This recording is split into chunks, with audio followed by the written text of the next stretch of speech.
understand how people can be afraid of a fat, elderly man who wears apricot makeup, his hair done up like Tippi Hedren in The Birds, and sits in a courtroom and moans and groans and complains and snorts. He belittled Alina Habba Esquire, his own attorney. He would spit as he was talking. He didn't smell so good.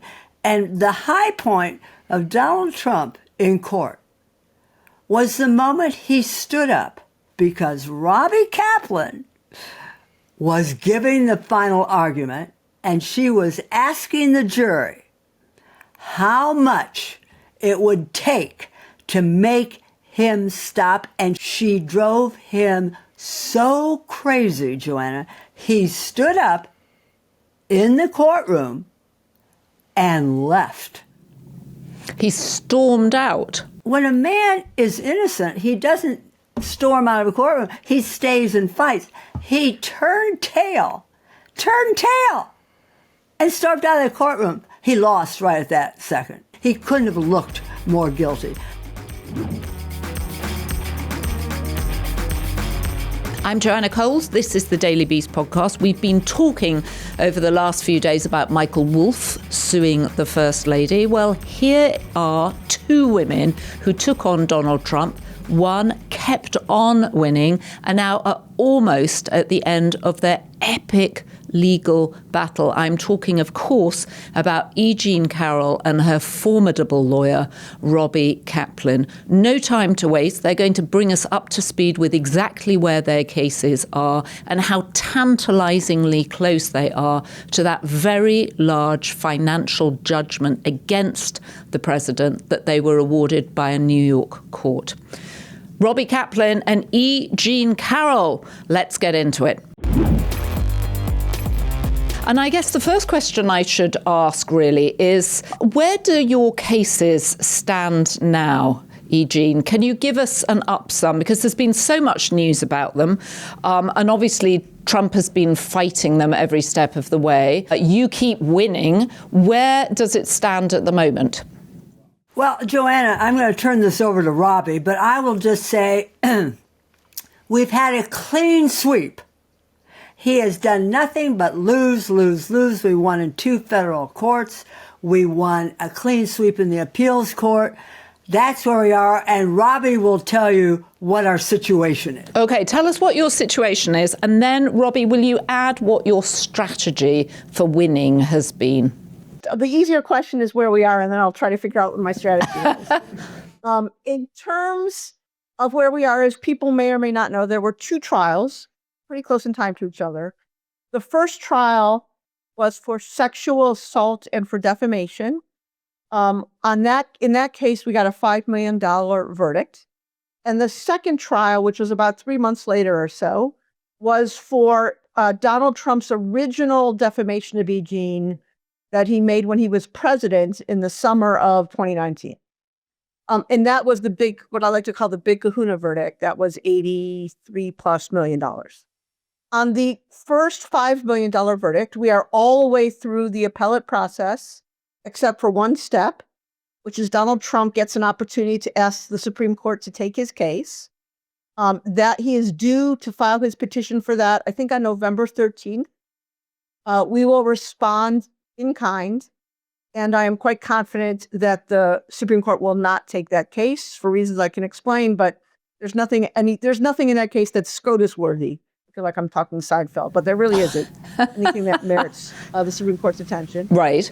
The second case is quite a ways behind. It's almost a year behind. We won that case in the Second Circuit. He has filed, as he did with the earlier verdict, to ask the entire Second Circuit bench, or at least all the active judges on the bench, to hear the case again as a whole. We typically don't respond to that. They denied that last time. We expect them to deny that this time. But it took quite some time last time. It took about 6 or 7 months. So we expect them to turn that down sometime, I think, in the summer, is my guess, if that schedule stays the same. And then we are virtually certain that he will then again try to go to the Supreme Court on that verdict. And that will take probably another 6. We're probably about a year behind. Good Lord. It goes on and on and on, doesn't it? Will you explain to us, why do you think the Supreme Court is not going to add this to its docket? So on the first verdict, the first trial, the only issues that they have are evidentiary issues. So first of all, and the main evidentiary issue is whether the district court judge, the trial judge, was correct in admitting the testimony of a woman Donald Trump accosted and assaulted on an airplane in 1979. There's most times in court, you're not allowed to put on what are called prior bad acts as evidence in a case. But in the circumstances of sexual assault, the federal rules were specifically amended to allow for this kind of testimony. So I could go into all kinds of kind of ridiculously minute detail on it, but suffice it to say, the Supreme Court typically does not take those kinds of evidentiary questions, particularly in civil cases. And here, the Second Circuit concluded that even if the court had been incorrect in admitting her testimony, it was what's called harmless error, because we had another 10 or 11 witnesses and they had 0. So there's no way that that would have changed the result. Right. So that's why I'm pretty confident they won't be. So does that mean if they turn it down, that's the end of the particular process for that case, and you finally get some money, admittedly not the big money, but the $5 million? Correct. The $5 million, believe it or not, has been sitting in an account held by the court. It's been earning interest in the meantime, and the minute we reach the bitter end, Eugene will receive that money plus interest. Eugene, do you have any plans for that money yet? Well, I have plans for the money. I want to give it to everything Donald Trump hates. Well, that's a lot of things. I know. I particularly want to give it to women and getting our reproductive rights back. I mean, we've been set back for 50. Now it looks like the voting rights are being taken away from us, so that's also very important. And of course, Joanna, it changes second by second where that money should go. And frankly, by the way, I may take $1 million of that and spend it on myself. Well, I think you should go back to Bergdorf Goodman. Yeah, back. Hello, here I am. Yes, there I am. Yeah, no, I will enjoy about $1 million of that, but I can't enjoy the money when I know the rest of the country is suffering. It is not fun to look at the headlines. Well, I hope the two of you managed to get a holiday out of it too, because this has been a grueling case. And I wanted to ask you something. I know when you set off on this case, it was before Trump 2. And obviously Trump 2, we're seeing him even more power crazed than Trump 1. Everybody says how frightened people are of Donald Trump and how frightening he is. The two of you have won against him. How did you manage to ignore the anxiety and the fear of taking on someone as powerful as Donald Trump and stick to a winning strategy?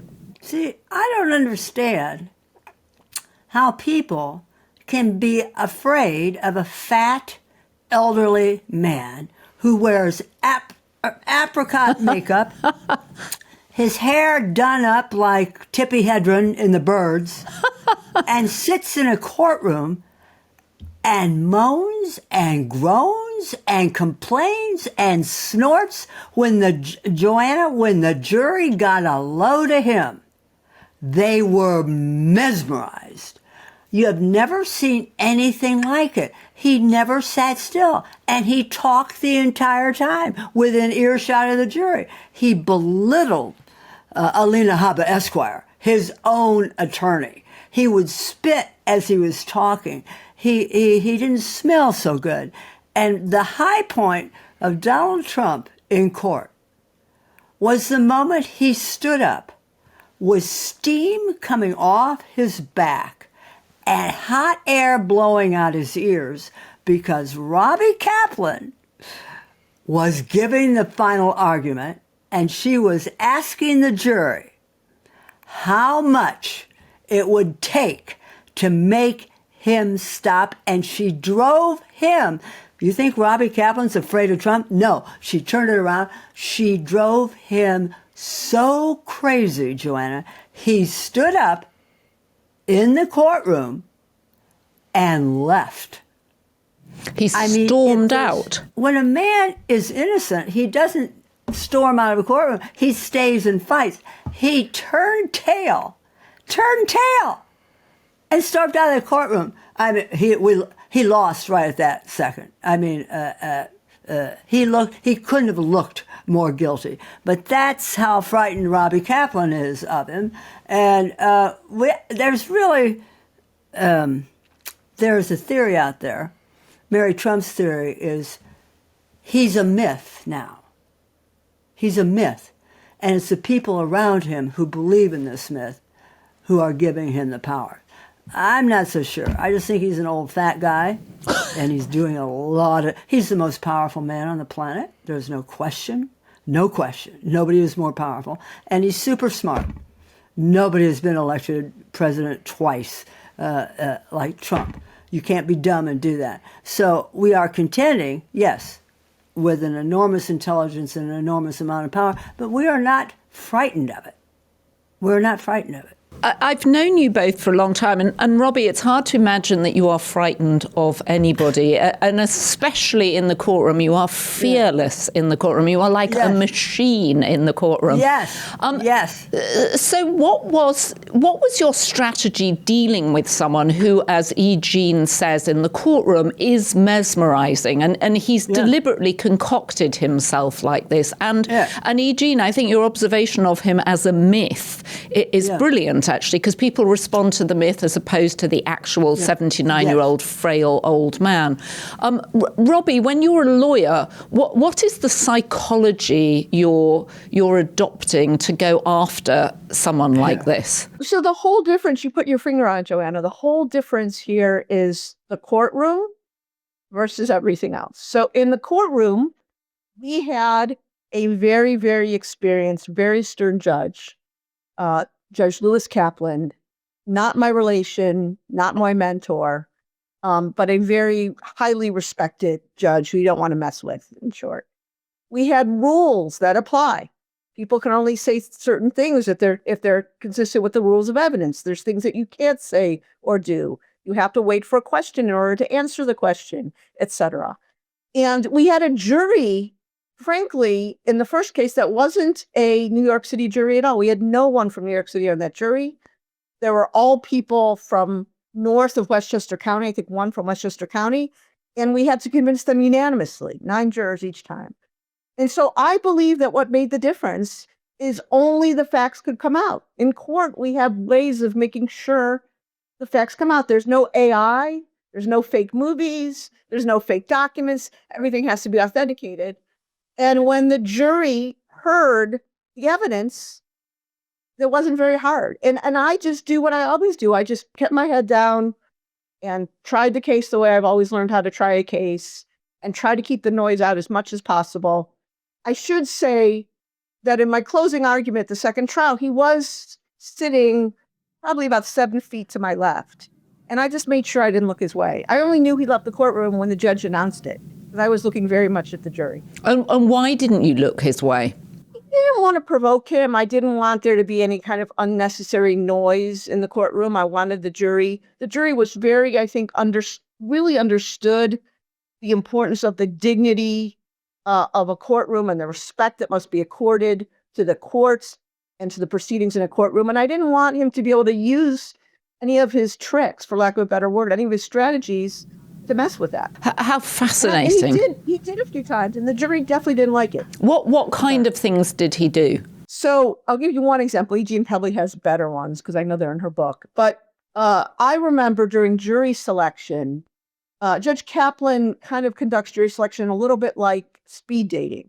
So you have all these people in a courtroom, and they're asked a series of questions, and they're supposed to kind of raise their hands, et cetera. And one of the questions was, does anyone believe that the 2020 election was stolen? And no one in the courtroom raised their hand except for Donald Trump. sitting in that what's called the well of the courtroom. So, I mean, that was kind of an easy example, but I'm sure the jury took note. There's no question they did. So, Jean, what for you were the most memorable moments of an arduous process in court, in both cases? Some of them didn't happen in the courtroom. They happened after trial, when Donald Trump would hold press conference and then give his version of everything that went on in the courtroom that day. Two different worlds. And he would tell the world, I'm the one who suffered. I'm the one who should get the damages. It was a high comedy of his world against the world of truth and facts. And of course, the most memorable was when the jury came back during the second trial. We had no idea. Trump was not in the courtroom. He could feel it was not going to be good. He was playing golf, correct? Yeah.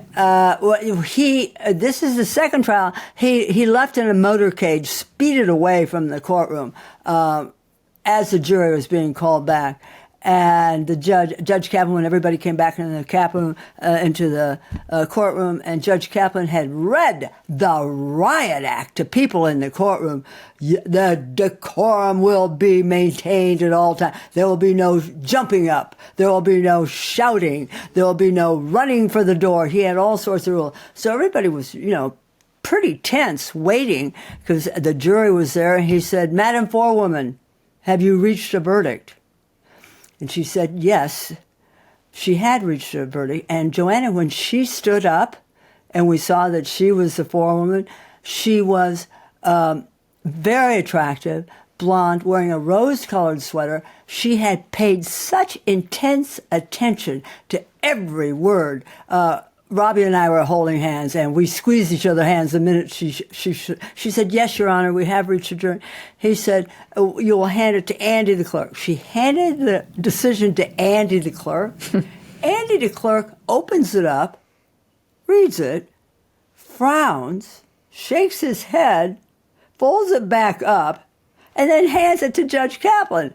And Judge Kaplan opens it up, and his eyebrows rise up towards his hairline, and he frowns, and he says, Madam Forewoman, what does the M stand for? Wow. Wow. And the M obviously stood for? And she said, million, Your Honor.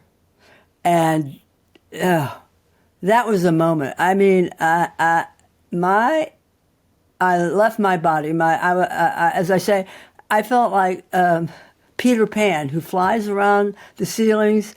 Quite frankly, I've never come down from that, Joanna. That win was so enormous and so powerful, not for me, not for Robbie, but for everybody in the country who had sort of lost hope that he could ever be beaten. And Robbie decimated him, just decimated him. And we're still feeling the good victory of that. It's happened. And Robbie proved, and I proved, that Trump can be beaten. He can be beaten. And that number was 83 million, correct? 83.3. 83.3 million. So I have it sitting behind my computer. I was so nervous at the time I did the math wrong. I had to cross it out and fix it. And I'm sure I hope you think about it last thing at night just as you're falling asleep, and you think about it first thing in the morning as you wake up. Jean, I wanted to ask you, one of the reasons that people are very frightened about taking him on is that he's vindictive. He comes after people. He's certainly done that to the two of you. And certainly people have lost their livelihoods over. People who work for the government in the DOJ have lost their jobs over it. You also lost your job over this. And when I was talking to people about what questions to ask you, one former model came up with a question which I thought was very good. What was worse, being sexually assaulted by Donald Trump in a changing room room at Bergdorf Goodman, or losing your job at a woman's magazine for having the bravery to take him on? Key question. But Joanna, may I just say, I'm not the only one who lost my job. We're not the only ones who should have been afraid. Every single person in this country should be afraid of losing their job. Every single one. Think of how many people are out of work right now. You've flown lately, right? Did you see the TSA people are coming? They all have families at home. They have no money. I don't know how they're feeding their kids. There they are at the airport being pleasant, saying, put your bag here. And the air traffic control people, they're working day and night and they're not getting any money. And think of everybody who's lost their job. Think what the tariffs are doing. Everybody should be just as frightened. As for Elle magazine, firing a woman with a popular advice column, firing that woman for accusing a powerful man of sexual abuse it was so astonishing that when they called to tell me, Joanna, I thought they were inviting me to the Christmas party. I'm thinking, oh boy, what am I going to wear? That's how I was thinking. So it was devastating to lose a job. I didn't know who I was or what I stood for or anything. I was depleted. It takes away, took away everything. And they claimed it was for sort of business reasons, right? But in fact, your column was one of the most read regular features in the magazine. And also it was supposed to be a magazine that not only was about fashion and beauty, but also empowering women. Yeah, it was great on art and politics and, leading an adventurous life. Elle was a thinking woman's fashion magazine. You talk about the devastation of losing your job. What was the timing? How soon were you fired after you had brought the case against Donald Trump? That was the tipping point. I believe, and of course I can't see into the minds of Elle magazine, but I believe they were okay with the accusation. But when Robbie and I brought suit, it was November 7th or November 8th, Robbie, first week, I got the call, which I thought for the Christmas party was December 12th. So about 4 weeks after after the lawsuit caused an upheaval in the press. And here's how prescient Elle was. They were the first, Joanna, to bend the knee to Trump. And let's put it in context. Before the Ivy League started to bend the knee, before the big corporations started to bend the knee, Elle magazine takes first prize for being the first to bend the knee. I hope it was wearing a very nice pantyhose when it was bent, but they bent their knee big time. Big time. And then, of course, they said it was because, here's what they said, they didn't have the pages for Ask Eugene. It's a nothing excuse. What does that mean? It means nothing, right? They literally said they didn't have the pages for your column? That's what she said. Wow. They changed. Charles, didn't they say that they were mad that the book was first excerpted in New York Magazine? That was the reason. They changed their story. I think that was aggravating to them. But, Joanna, as you know, Elle magazine never would have run that excerpt that New York Magazine ran. They would never have run it. I worked for the parent company, Hearst, though in fact I had left, I think, 18 months before this actually happened. But it does seem doubly ironic that you're working for a magazine that's about empowering women and they let you go the minute you file suit for a sexual assault case against the president.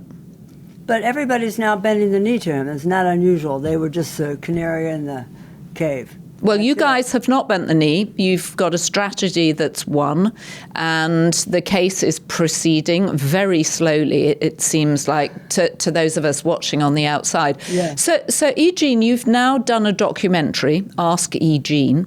When are we likely to see that? I know it premiered at the Telluride Film Festival. Where will we get to see it? And it just won Best Documentary at the Little Rock Film Festival. Congratulations. It'll debut in spring. So I'm looking forward to seeing that. And obviously, you wrote a book about your experiences too. Oh, boy, did I write a book. And what was fabulous, well, first of all, Robbie Kaplan is dedicated to Robbie. But if you notice, Joanna, he did not say a peep for the last 5 months since that book has been out. It immediately hit the New York Times bestseller list. It was an instant bestseller across the country. And not a peep from Donald Trump. So he's finally learned his lesson that every time he defames you, that's another $5 million. Ka-ching. Thank you, Robbie Kaplan. So, Robbie, I wanted to ask you, as a very experienced and successful, long-practicing lawyer, what do you think when you look at the Department of Justice now, headed by Pam Bondi as the number one, Todd Blanche as the number two, and now Lindsay Halligan put in Virginia as the U.S. attorney? You've got Alina Habba, that you guys were opposite during your case, who's now practicing, I think, as the U.S. attorney in New Jersey. Have you come across anything like this in your lifetime, where the DOJ is basically staffed up with the president's former personal lawyers? So the short answer is no. And the reason the answer is no, Joanna, is because it's never happened in American history. It's not uncommon for the president to appoint to high positions in the Department of Justice people who he knows and likes, respects. But they all, in the past, have had incredibly good qualifications for the job. And to have someone as the U.S. attorney in D.C. who only practiced insurance law, or Ms. Habba as the acting, I'm not even sure if she's acting, I think they gave it another word, U.S. attorney in New Jersey, who has zero experience, again, in doing criminal cases or trying criminal cases or anything like that. It's pretty, I think it's fair to say most lawyers like me are pretty shocked by it all. I'd say almost every lawyer is pretty shocked by it all. And what do you think it portends for the Department of Justice? Nothing good. I'm hopeful that there will be at some point a realization that we have to go back to the old ways. The idea, for example, that the president could bring complaints against the 2 indictments that were handed down against him, and then have the people he picked decide to give him $230 million in compensation, which, by the way, is 4 times more than your verdict, is astounding. There's not anyone in the first day of the first year of law school who would think that that was a proper thing or an okay thing to do. A lot of the rules, this is true in England too, a lot of the rules in our system are unwritten. It's actually surprising how much of it is unwritten. It's just the custom and the principles and kind of the rules that we live by. And so we're going to have to, similar to what happened after Nixon, we're going to have to put them down in writing from now on, because no one would have thought that any president would even dare to do this. And we now have one who has. And do you think it's likely that he will get the go-ahead to receive that basically $250 million in compensation? I almost don't know how to answer, because based on everything I've learned, everything I've read, everything I've done in my career, everything I teach my students at law school, the answer would be no. But I can't in good faith sit here and tell you the answer is absolutely no. A lot of things where I would have told you never would have happened have already happened. Every time I hear a siren outside, which I apologize for, outside my window here, I keep expecting to see ice trucks coming down the road. Todd Blanche famously went down to interview Ghislaine Maxwell, who, as we know, was Jeffrey Epstein's partner in crime, got sentenced to 20 years for sex trafficking, and was then immediately moved to a much lower security prison in Texas, where she has a sister living in Texas. What did you think of that decision? Putting aside the switch in prisons, which itself is pretty shocking, the idea that the Deputy Attorney General, often called DAG, which is the second highest position in the Department of Justice, went down after a conviction to interview a person who'd been convicted of sex trafficking is astounding. There would be no reason for the Deputy Attorney General to do that. And even if there had been a reason for someone to speak to her, it surely wouldn't have been the Deputy Attorney General, who was really acting more in the capacity as Trump's personal attorney rather than a member of the Department of Justice. It's just another example. If you told me 5-7 years ago that any of this would have happened, I would have told you were nuts. So what do you think that people can do about it? Is there a sort of professional association of lawyers who can actually have an impact here? How do people respond? Well, so the one thing that's already happened, at least among lawyers, is, Trump went after a bunch of law firms. And a bunch of the law firms who he threatened actually sued him. Or who he issued orders against, sued him, and they won all those cases. They're now on appeal. I'd be shocked, this I can say, I'd be shocked if any of those decisions were reversed. And I'd be shocked if the Supreme Court took them, because I think the Supreme Court understands this is like basic stuff. And you can't interfere with a lawyer's ability to practice law. So I think the lawyers have generally stood up. The bars have stood up. The district court judges, God bless them, they have all stood up. You had a Trump judge saying about Portland that the facts were inconsistent with what Trump was saying the facts were. The legal system is holding up. The problem that we have is we have a Supreme Court that takes these cases on what's called the shadow docket and issues rulings overturning stays that the lower courts have put in place without any reasoning. And that's creating a lot of, shall we say, consternation among the judges. Eugene, I wanted to ask you, Virginia Giuffre's book has come out this week. She sadly committed suicide earlier this year. Have you spent any time with the victims from the Jeffrey Epstein case? I've spent a great deal of time with the women who've accused Donald Trump. There are, let me remind your listeners and viewers, 24 women. 24 women, credible women who have accused Donald Trump of sexual abuse, sexual assault, name calling, et cetera, et cetera. 24.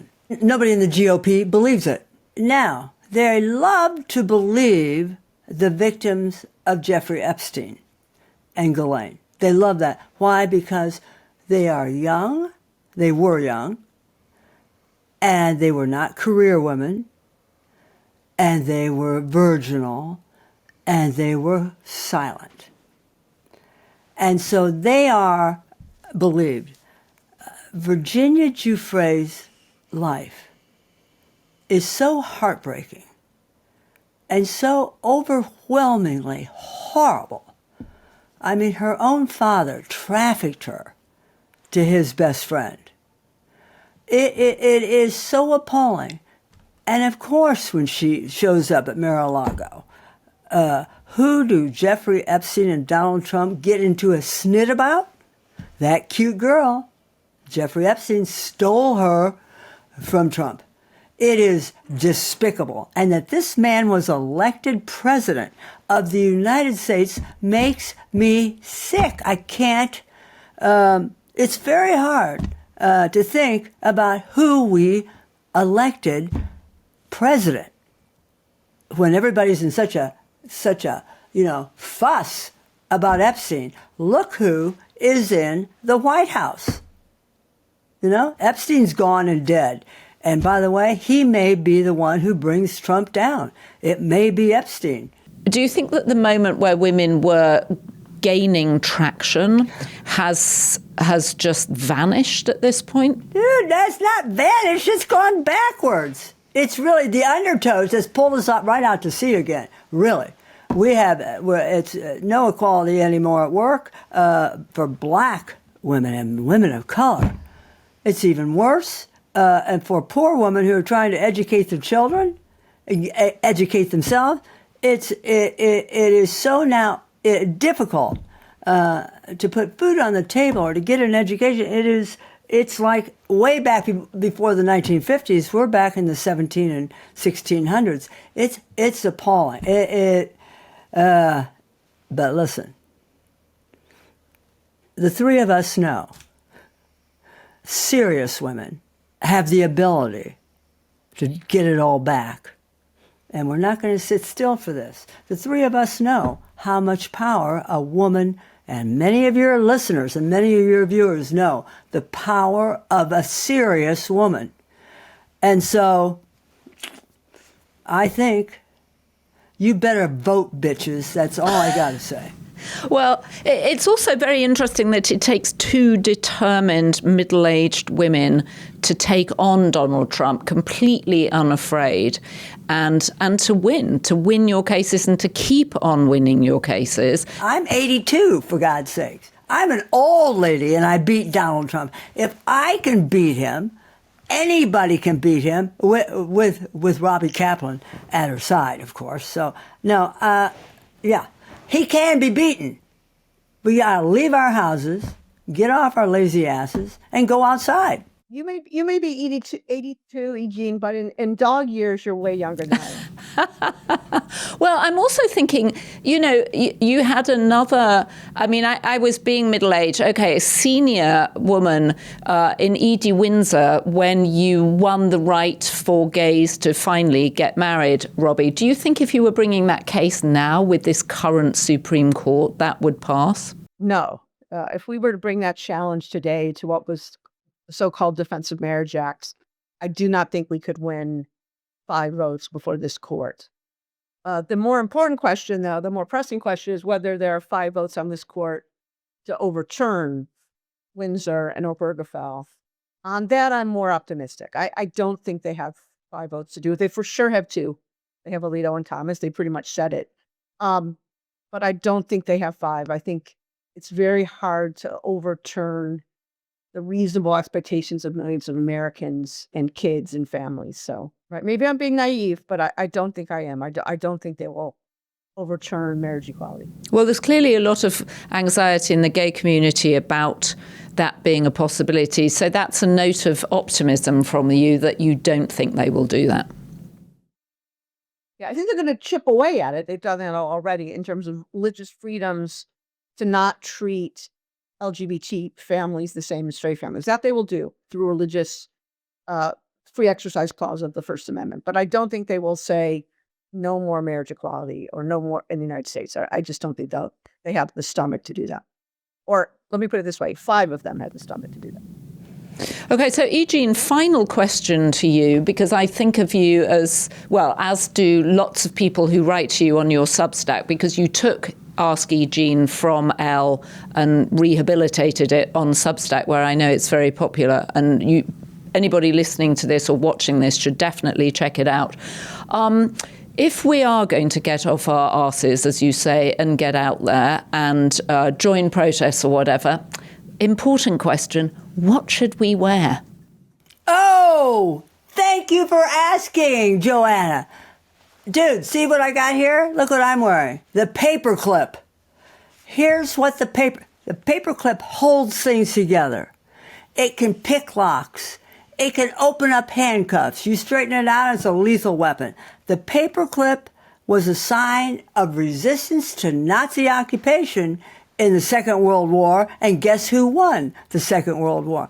So the Paperclip is a signal, Joanna, to people who resist Trump. It's a signal to one another. As soon as we all can see how many people there are resisting Trump, that's where the courage comes from. And that's where we say, oh, I'm not alone. So I want everybody to put on your Paperclip. Show where you stand. You don't have to do anything. You don't even have to make a sign. Just do the one simple act of putting on a Paperclip. I saw one at a stoplight outside of Hackensack on a young man. And we're both at the stoplight, and he looks over at me, and he goes like this. I looked. It's a young man wearing a paperclip. So I knew right then he's a fellow resistor. So if you can do one thing, it's cheap. It's everywhere. You got 400 of them in your desk drawer or in the bottom of your, put on a paperclip. And I think it bodes well for the country. I think we've had a tipping point. I think more people don't like Trump now than like Trump. So if we can signal to each other, we will grow in numbers. And then we'll just throw the GOP out of the House and the Senate in the midterms. Thank you very much. Okay, so you've got it. You've heard it here first. Fall's it accessory is the paperclip. E. Jean Carroll and Robbie Kaplan, thank you very much for your work defending women against men of violence. And please come back on the podcast the minute you hear that the Supreme Court isn't going to take the case on the docket and you get your first check. We want to know exactly what you're going to be spending it on. We want to see the receipts. Joanna, you will go out for cocktails and we'll decide. Excellent, excellent. All right, guys, thank you very much for joining us. And for anybody, reminder, who wants to read E. Jean and has questions for her, go to her Substack, Ask E. Jean. Well, I hope I have E. Jean Carroll's energy when I'm 83. She looks like a rock star. She sounds like a rock star. She acts like a rock star. And I very much hope that she finally gets, after all these years, some money, both to enjoy herself and I hope take her lawyer on holiday, but also to fund all those causes that she wants to fund and to grab back some of the rights that women, incredibly, in 2025 have lost. Thank you for joining us. If you have been, don't forget we're independent media, so we appreciate your support. Please subscribe, press our subscribe button, join the Daily Beast community. It's really fun. We have extra content for you and you have access to me and Michael Wolff and various other members of our Daily Beast staff. I wanted to give a belated also thank you to Hugh Doherty for holding fort while I was off for a few podcasts. He did an epic job despite his Scottish accent, which many of you were very flattering about. I know he sometimes feels a bit self-conscious about it. I don't know why, but many of you jotted notes and comments down to say how much you enjoyed hearing from him. He's an epic member of our team.